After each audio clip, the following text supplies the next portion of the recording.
Hi friends, English सीखने के लिए पहले उसके बेसिक समझना बहुत जरूरी है। तो आज हम एकदम बेसिक से इंग्लिश सीखने वाले हैं। तो चलिए क्लास को स्टार्ट करते हैं। तो देखिए, I am, I was, I will, I have, I had, I can, I could, I should, I must. अगर आप इन सभी को समझ गए ना तो इंग्लिश बोलना आपके लिए बहुत आसान हो जाएगा। तो सबसे पहले बात करते हैं आई एम की। आई एम की हिंदी होती है सेंटेंस के शुरू में आता है मैं और लास्ट में आता है रहा हूँ। तो कोई भी काम आप कर रहे हैं ना तो आप आई एम बोल दीजिए। जैसे कि मैं जा रहा हूँ तो आई एम और जाने की इंग्लिश होती है गो। तो यह एक प्रेजेंट कंटिन्यूअस सेंटेंस है ना, तो हम गो में आईएनजी ऐड कर देंगे तो हमारा सेंटेंस बनेगा I am going. I am going, मैं जा रहा हूँ, मैं पढ़ रहा हूँ।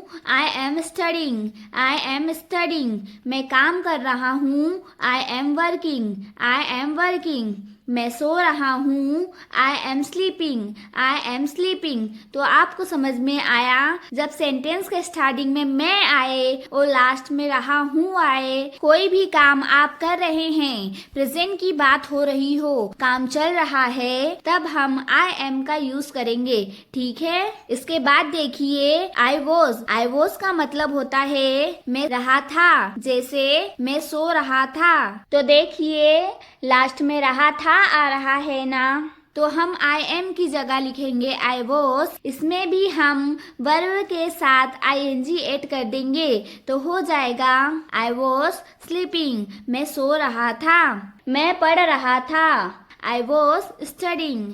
आई वॉज स्टडिंग, मैं खा रहा था। आई वॉज ईटिंग, मैं काम कर रहा था।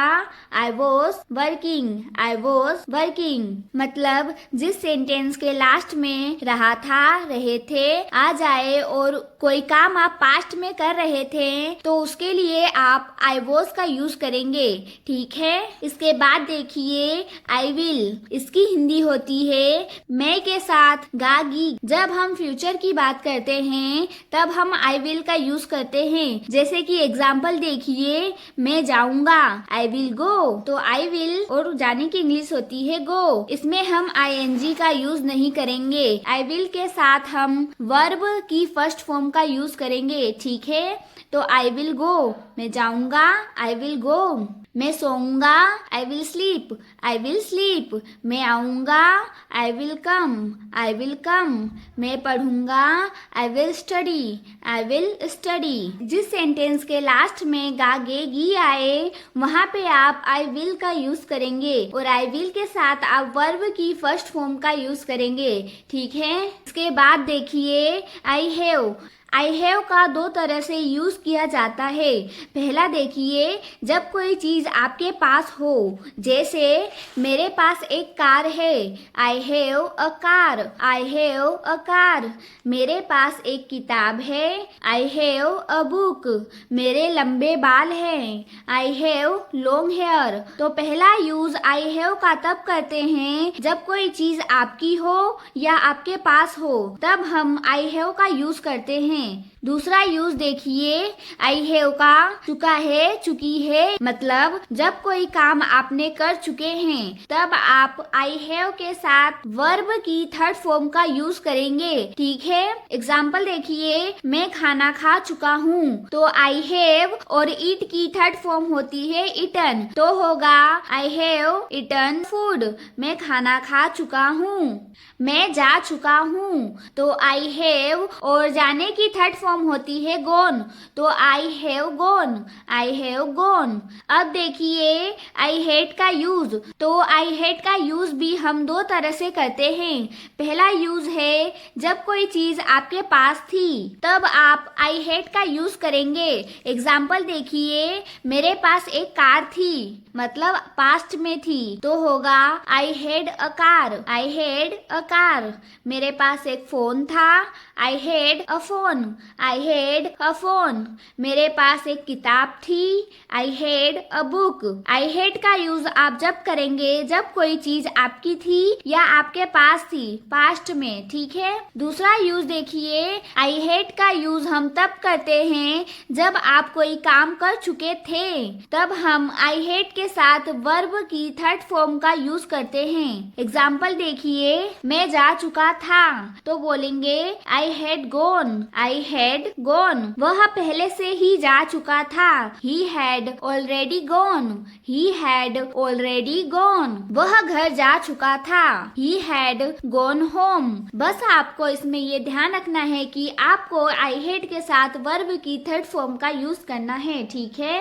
नेक्स्ट देखिए, आई कैन। आई कैन का मतलब होता है कि जब आप कोई काम कर सकते हैं, आपकी एबिलिटी बताते हैं कि हाँ मैं यह काम कर सकता हूँ, तब आप आई कैन का यूज करेंगे। एग्जाम्पल देखिए, मैं अंग्रेजी बोल सकता हूँ तो I can speak English, I can speak English. मैं जा सकता हूँ, सेंटेंस की स्टार्टिंग में मैं आ रहा है और लास्ट में सकता हूँ आ रहा है, इसलिए हम आई कैन का यूज करेंगे। तो आई कैन गो, मैं जा सकता हूँ। मैं खेल सकता हूँ, आई कैन प्ले। मैं आ सकता हूँ, आई कैन कम। तो जब आप कोई काम कर सकते हैं तब आप आई कैन का यूज करेंगे, ठीक है। इसके बाद आई कुड। तो आई कुड का यूज हम तब करते हैं जब आप कोई काम पहले कर लेते थे लेकिन अब नहीं कर पाते, या जब आप कोई काम कर सकते थे, ठीक है। कुड कैन का पास्ट है। एग्जाम्पल देखिए, मैं तैर सकता था, I could swim, I could swim. मैं अंग्रेजी बोल सकता था, I could speak English, I could speak English. जब मैं छोटा था मैं पेड़ों पर चढ़ सकता था, when I was younger I could climb trees. जब मैं छोटा था मैं पेड़ों पर चढ़ सकता था, का मतलब है कि जब आप छोटे थे तब आप पेड़ों पर चढ़ सकते थे लेकिन अब आप नहीं चढ़ पाते हैं, ठीक है। तब आप कुड का यूज करेंगे जब पहले आप कोई काम कर लेते थे लेकिन अब नहीं कर पाते हैं, ठीक है। इसके बाद देखिए, आई शुड। शुड की हिंदी होती है चाहिए। जब आपको कोई काम करना चाहिए तब आप आई शुड का यूज करेंगे। जैसे कि मुझे जाना चाहिए, मुझे और चाहिए के लिए हम लिखेंगे आई शुड और जाने की इंग्लिश होती है गो, तो आई शुड गो। मुझे खाना चाहिए, I should eat, I should eat. मुझे पढ़ना चाहिए, आई शुड स्टडी। मुझे बोलना चाहिए, I should speak, I should speak. तो जब आपको कोई काम करना चाहिए तब आप आई शुड का यूज करेंगे, ठीक है। इसके बाद देखिए, I must. I must, must का मतलब भी चाहिए ही होता है। मस्ट का यूज हम तब करते हैं जब कोई काम करना बहुत जरूरी हो, बहुत इम्पोर्टेंट हो। एग्जाम्पल देखिए, मुझे यह जरूर करना चाहिए, I must do this, I must do this. मुझे जरूर जाना चाहिए, I must go, I must go. मुझे उसे जरूर बताना चाहिए, I must tell him. So guys, आज की क्लास में बस इतना ही। आई होप ये वीडियो आप लोगों के लिए हेल्पफुल रही होगी। Thanks for watching.